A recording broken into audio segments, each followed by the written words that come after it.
What if I told you even the greatest physicists struggled to understand gravity? Not just students, not just beginners, even legends like Richard Feynman found gravity frustrating because while we can explain electricity, atoms, and even quantum mechanics with precision, gravity refuses to fit neatly into the rules. So today, we're diving into how Feynman tried to make gravity finally make sense, and why his way of thinking might change how you see the universe forever. Let's start with something simple. You drop a ball, it falls. Seems obvious, right? But why does it fall?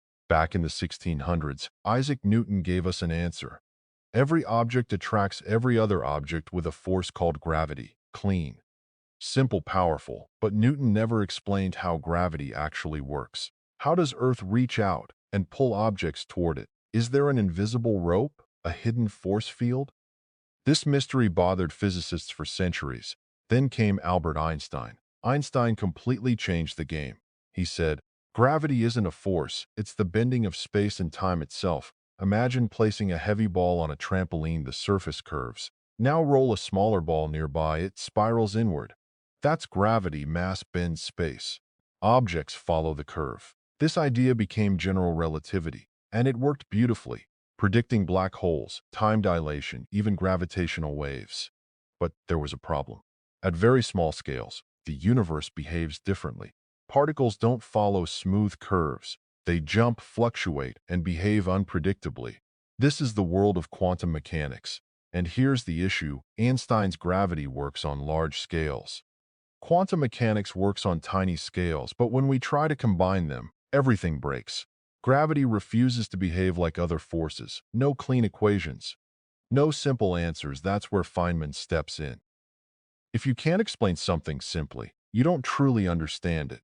Instead of starting with complex equations, he asked, what would gravity look like if it behaved like other forces?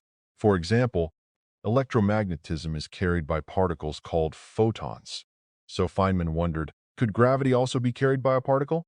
A hypothetical particle called the graviton. This idea was revolutionary. Instead of curved space, gravity could be seen as particles being exchanged between objects, like invisible messengers passing force back and forth. This approach brought gravity closer to quantum theory. But it wasn't perfect. Even today, we don't have a complete theory of quantum gravity. Feynman's ideas helped, but didn't fully solve the problem. Why? Because gravity is incredibly weak compared to other forces. And at quantum scales, it becomes almost impossible to measure. Modern theories like string theory try to unify everything.